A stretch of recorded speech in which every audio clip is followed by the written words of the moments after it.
सरसिज निलये सरोजहस्ते धवलतरांशुकगन्धमाल्यशोभे भगवति हरिवल्लभे मनोज्ञे त्रिभुवनभूतिकरिप्रसीद मह्यम। संस्कृत शौर्यम। इस समूह से संबद्ध सभी विद्वद्गण, सभी शास्त्र प्रेमीगण, सभी शास्त्र जिज्ञासुगण एवं संस्कृत शौर्यम इस समूह के संस्थापक तथा प्रबंधकगण, आप सबको धन्यवाद करते हुए आज के इस ज्ञान सत्र को प्रारंभ कर रहे हैं। तद्धित प्रकरण पर विचार इस समय चल रहा है और उसी का ही आगे हम लोग विचार बना रहे हैं। इस प्रकरण का पहला सूत्र है समर्थानाम प्रथमाद् वा, जिसमें 3 पद हैं, समर्थानाम, प्रथमात् और वा। इन तीनों का अधिकार माना जाता है। प्राग्दिशो विभक्ति एक सूत्र है, वहां तक इसका अधिकार मानते हैं। इसलिए यहाँ लिखा है इदम पदत्रयम् अधिक्रियते प्राग्दिश इति यावत्। और इसमें तीनों का अधिकार चलता है, समर्थ का भी और प्रथम का भी और वा का भी। जिसके विषय में प्रथम शब्द का यहाँ तात्पर्य क्या है और समर्थ शब्द का तात्पर्य क्या है, वा का तात्पर्य क्या है, इस पर थोड़ा सा संक्षेप में चर्चा की जाएगी इनके विषय में। तो यहाँ जो प्रथमात् शब्द है, नहीं पहले वो समर्थानाम ये शब्द है। समर्थानाम शब्द का यहाँ तात्पर्य है कि यहाँ जितने भी यह विधान होगा तो वो परिनिष्ठित होगा। सामर्थ्यम परिनिष्ठितत्वम। और परिनिष्ठित का अर्थ है यहाँ पर कृति संधि कार्य। कृति संधि कार्य जो है उसी को हम लोग समर्थ कहते हैं या सामर्थ्य कहते हैं या परिनिष्ठित करते हैं। इसमें और प्रथमात् शब्द का जो अर्थ है, तो यहाँ पर भी प्राथम्य जो है वह है तस्यापत्यम इत्यादि सूत्रों में जो प्रथमोच्चारित है उसका भी अधिकार चलता है कि उससे जो प्रथमोच्चारित है उससे जो है प्रत्ययों का विधान होगा। जैसे तस्यापत्यम है तो तस्यापत्यम में प्रथमोच्चारित कौन है, तस्य है। तस् माने षष्ठ्यंत जो सुबंत है उससे वहाँ पर अपत्यम इस अर्थ में अणादि प्रत्यय होंगे। तो समाज शास्त्र में जो प्रथमोच्चरित है उससे प्रत्यय का विधान होगा। ये प्राथम्य शब्द का प्रथमा शब्द का हुआ।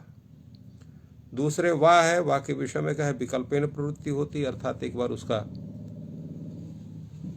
जो है जो तद्धितांत शब्द उसका ही प्रयोग होता है और दूसरा उसका जो विग्रह स्वरूप हो वही प्रयुक्त होता है। तो ये इन तीनों का अधिकार है। इन तीनों के अधिकार में पहला सूत्र है अश्वपत्यादिभ्यश्च। अश्वपत्यादिगण पठित जितने शब्द हैं उनसे अण प्रत्यय होता है। अर्थ का निर्देश करने के लिए यहाँ स्पष्ट हुआ एभ्यः अण स्यात् प्राग्दिव्यतीयेषु अर्थेषु। तो तेन दिव्यति खनति जयति जितम सूत्र है, उसके इस सूत्र के पूर्व तक जितने अर्थों का निर्देश है उन सभी अर्थों में अश्वपत्यादिगण पठित शब्दों से अण प्रत्यय का विधान होता है। जैसे यहाँ पर प्रयोग है आश्वपतम गाणपतम। तो अश्वपते अपत्यम पुमान आश्वपतम, गणपते अपत्यम पुमान गाणपतम या अपत्यम लिख लेंगे। तो अश्वपति शब्द से जब यहाँ पर अण प्रत्यय करें तो अश्वपति अण, गणपति अण बनेगा अर्थात अश्वपति ngस अण, क्योंकि यहाँ पर षष्ठ्यंत से हो रहा है, तो अश्वपति ngस अण, गणपति ngस अण अण, और यहाँ जो है इसकी तद्धित मान करके इसकी प्रातिपदिक संज्ञा होगी तथेष्टपचादेश सूत्र से। और ये जो है अण जब इसकी प्रातिपदिक संज्ञा होगी तो सुबोधात प्रातिपदिक सूत्र से शुभलुक होगा, तो अश्वपति अश्वपति गणपति आ बनेगा, संज्ञा होगी यसे से गणपति के और अश्वपति के ती के ई का लोप होगा, तथितेश स्वचा मादेश सूत्र से आदि वृद्धि होगी। तथितेश स्वचा मादेश सूत्र का अर्थ है